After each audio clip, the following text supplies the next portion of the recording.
భావతరంగాలు audio స్టోరీస్కి స్వాగతం పలుకుతూ ప్రియమైన స్నేహితులతో మీ పద్మావతి.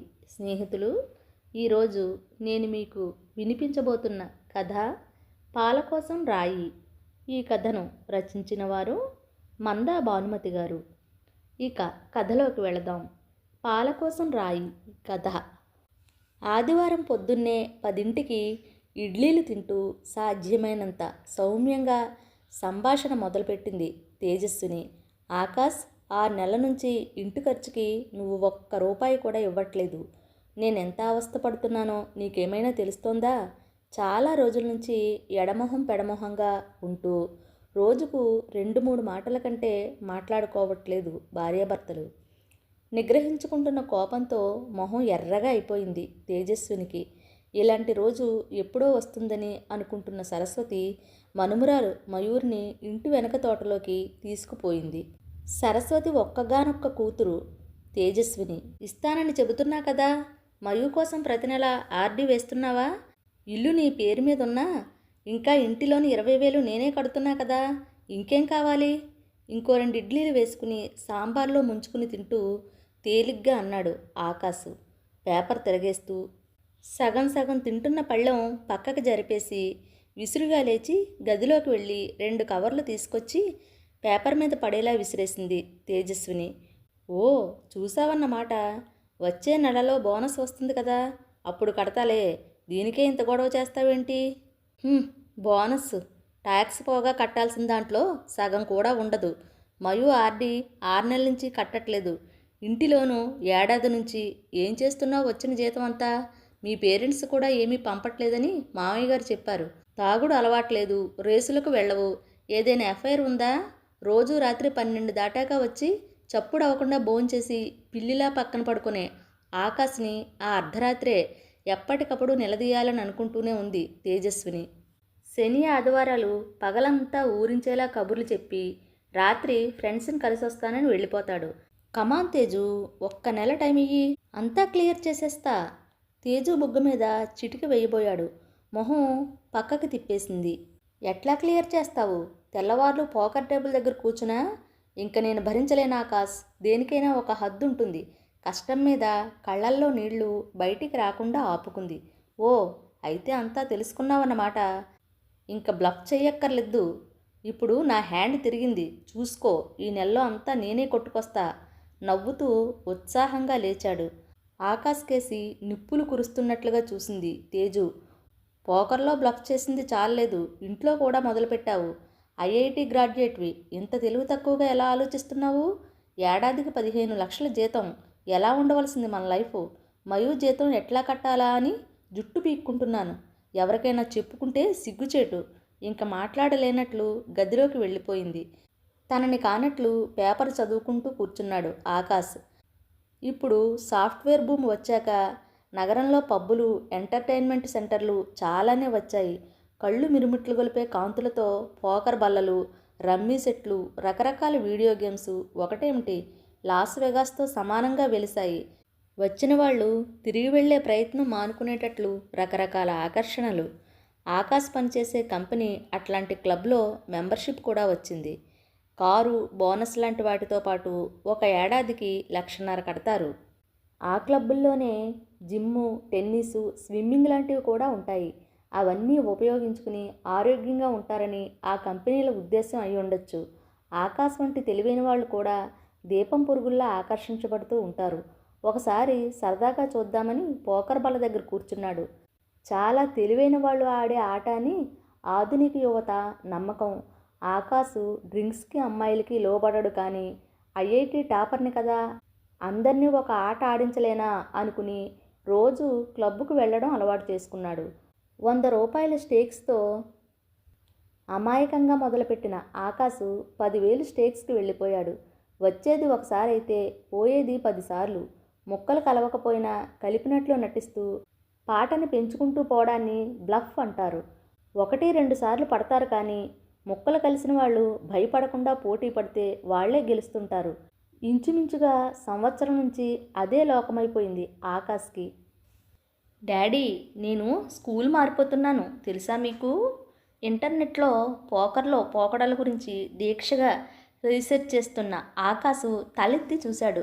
అదేంట్రా స్వీట్ డార్లింగ్, ఎందుకని? తాత్కాలికంగా ల్యాప్టాప్ మూసేసి కూతుర్ని పక్కన కూర్చోబెట్టుకున్నాడు. నన్నడుగు, నే చెప్తాను. ఇంటర్నేషనల్ లెవెల్ స్కూల్ని భరించలేక, ఏడాదికి 4 లక్షల ఫీజు కట్టలేక మామూలు స్కూల్లో చేర్పిస్తున్నాను. మొదట్లో కష్టమైనా అదే సర్దుకుంటుంది. ముందు ముందు ఇంకా ఏం ఎదుర్కోవాలో. వదిలైపోయిన చుడీదార్కి టాకాలు వేస్తూ అంది తేజస్విని. అదేంటి తేజు, నీ పేతో మీ అమ్మ పెన్షన్తో కంఫర్టబుల్గానే ఉండాలి కదా. బీటెక్ అయ్యాక ఎంబీఏ ఫైనాన్స్ కూడా చేసావు కదా, సరిపోయేలా మాట్లాడుతున్నావు. ఈ ఇంటి డౌన్ పేమెంట్కి తన రిటైర్మెంట్ బెనిఫిట్స్ 15 లక్షలు ఇచ్చిందమ్మ.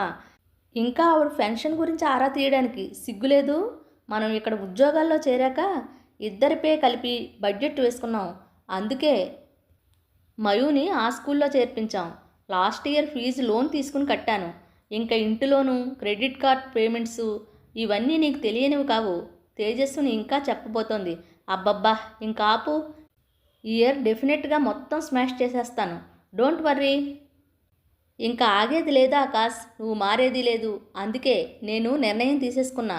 ఈ ఇల్లు అమ్మకానికి పెట్టేశాను. మిడిల్ క్లాస్ లొకాలిటీలో అపార్ట్మెంట్ బుక్ చేశాను. నా బ్రతుకు నేను బ్రతకాలి కదా.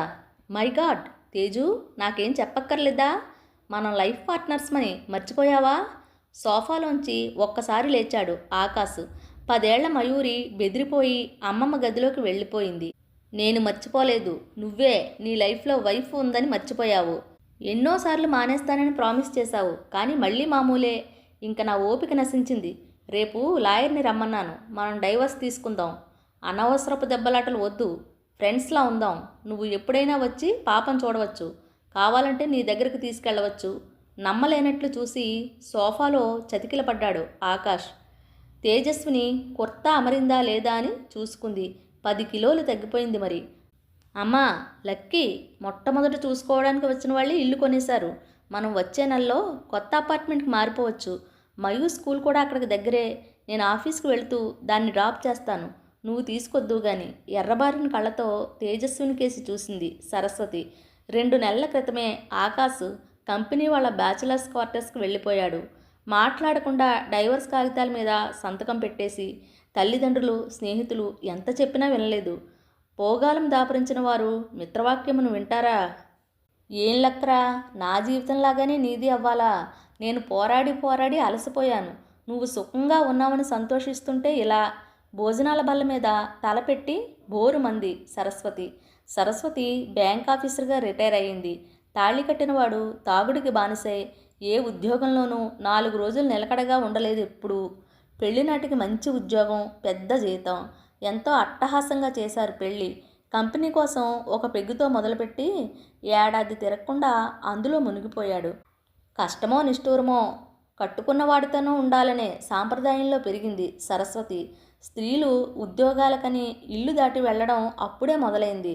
భర్తను వదిలేసి ఒంటరిగా బతకగలం అనే ఆలోచనలు రాలేని సమాజ పరిస్థితులు. కూతురికి తనకి మొగుడుంటేనే గౌరవం అని భరించింది. తేజస్సుని ఇంటర్ 2వ సంవత్సరంలో ఉండగా తాగి స్కూటర్ మీద వస్తూ లారీకి గుద్దేసి అక్కడికక్కడే పోయాడు ఆ మగాడు. అప్పట్నుంచి తేజు మీదే పంచప్రాణాలు పెట్టుకుని జీవిస్తోంది. తేజస్సుని తల్లిని చంటిపిల్లలా పొదివి పట్టుకుని తానే కన్న తల్లి అయి ఓదార్చసాగింది. అమ్మా కమాన్, ఎటువంటి పరిస్థితుల్లోనూ ధైర్యం కోల్పోకూడదు. మగవాళ్ళకంటే ధీరోదాత్తంగా ఉండాలి అంటూ నన్ను పెంచిన నువ్వే ఇట్లా బేలగా అయిపోతావేంటమ్మా? ఇలా అవుతుందనుకోలేదు. పెళ్లికి ముందు ఎట్లా ఉండేవాడు ఆకాశాన్నంటే ఉత్సాహం ఉరకలేస్తూ ఉండేది. రోజులు బాగా లేక అలా అయిపోయాడేమో. కొన్నాళ్ళు పోతే సర్దుకుపోయేవాడేమో.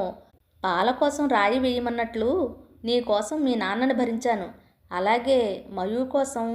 ఎగసిపడుతున్న ఆవేశాన్ని ఆపుకుంది తేజస్విని. తల్లి మనసు నొప్పించకుండా మెల్లిగా మృదువుగా మాట్లాడసాగింది. మీ కాలంలో పరిస్థితులు వేరమ్మా. స్వతంత్రంగా పిల్లల్ని పెంచుతూ బతకగల ధైర్యం చాలా కొద్ది మందికే ఉండేది.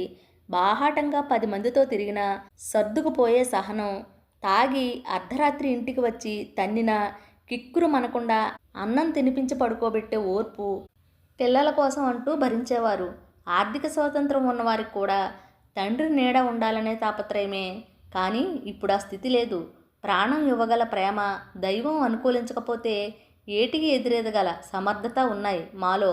మా ఫ్రెండ్ సాహిత్యం చూసావు కదా, యాక్సిడెంట్లో 2 కాళ్ళు పోయిన భర్తని కంటికి రెప్పలా ఎట్లా కాపాడుకుంటుందో. అతను కూడా ఇంట్లో కూర్చుని కంప్యూటర్తో చేయగలిగిన జాబ్ చేస్తున్నాడు. కానీ ఆకాశ్లాగా బాధ్యత, పెళ్ళాం పిల్లల మీద ప్రేమ లేని వాళ్ళని సహించమమ్మా మేము. మా పిల్లలు కూడా ధైర్యంగా ఎదుర్కొంటారు. మీ చిన్నప్పుడు పాలు కావడ మీద తీసుకొచ్చేవారు అనుకుంటాను. అందుకే ఒక తట్టలో పాల బిందె ఉంటే ఇంకో తట్టలో బ్యాలెన్స్ కోసం రాయిని పెట్టేవారు. ఆ రాయి వల్ల ఏ ఆదాయం లేకపోయినా ఉపయోగం ఉండేది. అందుకే పాల కోసం రాయి అనే సామెత వచ్చింది. ఇప్పుడు ప్యాకెట్ పాలు స్కూటర్ మీద తీసుకొస్తున్నారు. ఇంకా రాయి అవసరం ఏముంది? కళ్ళ నిండా నీళ్లతో నవ్వింది సరస్వతి. అలాగే నవ్వుతూ ఉండమ్మా, నాకు మాత్రం బాధగా లేదు. 4 ఏళ్ళు కలిసి చదువుకున్నాం, ప్రేమించి పెళ్లి చేసుకున్నాం. నా ప్రేమని పేకాటతో తూకం వేస్తే మాత్రం సహించలేనమ్మా. మయూ గురించి బెంగవద్దు. ఆకాశ్ మారి తిరిగి వస్తే మంచిదే. ఆ లోపు నన్ను అర్థం చేసుకునేవాడు, మయూని కన్నబిడ్డలా చూసుకునేవాడు వచ్చి చేయి అందిస్తే అందుకోవడానికి నేను వెనుకాడను. ఆదాయానికి పరిస్థితులకి సరిపోయేలా నా జీవితాన్ని దిద్దుకుంటాను. నాకు తోడుగా నువ్వు ఉండనే ఉన్నావు. పాల కోసం రాయి మొయ్యక్కర్లేద్దమ్మా నేటి స్త్రీ. సరస్వతి సర్దుకుని లేచింది సాయంత్రం వంట చేయడానికి. స్నేహితులు, నేటి సమాజంలో ఒక స్త్రీ ఆధునిక పోకడ ఎంత ఉన్నతంగా ఉందో. మగవాడి అఘాయిత్యానికి బలైపోకుండా ప్రతి సమస్యని ధైర్యంగా ఎదుర్కొంటున్న ఈనాటి స్త్రీలను మనం మెచ్చుకోవాలి కదా. స్నేహితులు, నేను వినిపించిన కథలు నచ్చితే లైక్ చేయండి, షేర్ చేయండి, సబ్స్క్రైబ్ చేసుకుని నన్ను ఎంకరేజ్ చేస్తారుగా. మరెన్నో మంచి మంచి కథలతో మిమ్మల్ని అలరిస్తానని మాటిస్తూ మీ పద్మావతి. ఇక ఉంటానండి, సెలవు మరి.